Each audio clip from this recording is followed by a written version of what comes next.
Neighbor screamed at me to leave my pool, then cried when police asked for deed proof. The summer heat hung heavy over Willow Creek, a quiet suburb where picket fences and manicured lawns masked simmering tensions. For months, I'd been restoring my new home, a fixer-upper I'd bought at auction. The backyard pool, once a murky eyesore, now gleamed under the sun, my pride and joy after weeks of sweat and savings. I'd imagined lazy afternoons by the water, a sanctuary from the world's chaos. But peace was a luxury I wouldn't keep. It started with Karen. She lived next door, her house a mirror of suburban perfection, rosebushes trimmed to precision, a mailbox adorned with her family's monogram.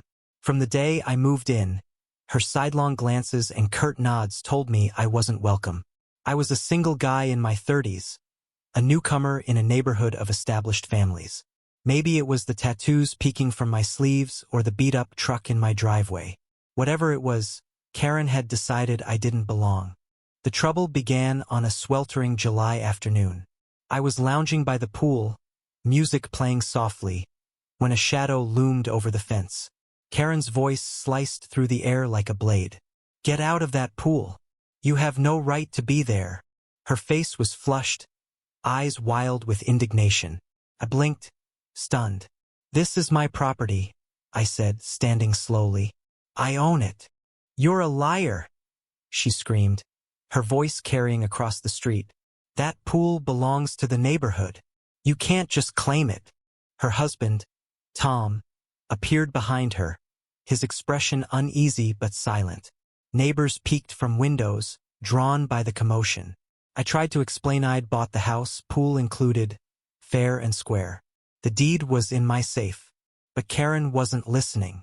She stormed toward my gate, flinging it open, her finger jabbing at my chest. "You're trespassing. I'll call the police."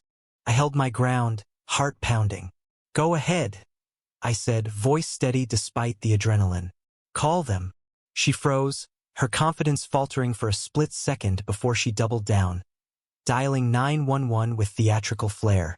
"There's an intruder in my neighbor's pool," she barked into the phone, her eyes locked on mine, daring me to flinch. The police arrived within minutes, 2 officers stepping into the backyard with calm authority. Karen's tirade resumed, her words a torrent of accusations. She claimed the pool was communal, a shared asset for the neighborhood, and I was some squatter who'd conned my way in. I handed over my deed, the paper crisp and undeniable. The officers reviewed it, then turned to Karen. "Ma'am, do you have any proof this pool is communal?"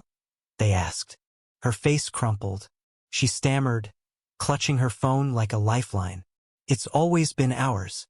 Everyone uses it." But her voice wavered, and Tom shifted uncomfortably, avoiding her gaze. The officers pressed again, their tone firm. "Do you have a deed or contract?" Karen's silence was deafening. Tears welled in her eyes, and she sank onto the grass, sobbing. The neighborhood watched, their whispers a low hum. Then came the twist. Tom, who'd been silent, stepped forward, his voice barely above a whisper. "She's not wrong," he said, glancing at Karen with a mix of pity and guilt. "Not about the pool being shared. But it's not what you think." He turned to me, his hands trembling. "Years ago, the previous owner, Mr. Hargrove, let the neighborhood use the pool. It was an unwritten agreement. Karen, she took it personally. She's been struggling since Hargrove passed. That pool was her escape." I stared at him, the anger draining from me. Karen wasn't just a busybody. She was grieving a loss I hadn't understood. The pool wasn't just water, it was her connection to a happier time, a community she'd helped build. But the deed was mine and the law was clear. The officers explained as much, their voices gentle but firm. Karen's sobs grew louder, raw with humiliation and heartbreak.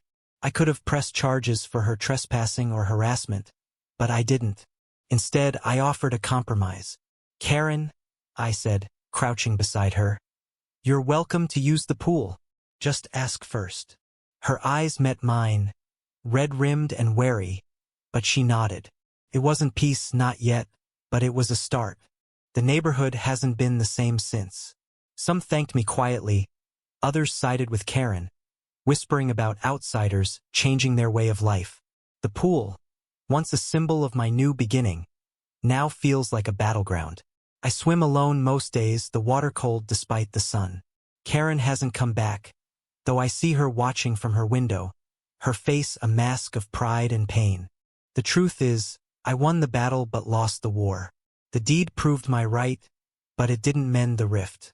Karen's tears weren't just about a pool, they were about a community unraveling, about change no one was ready for.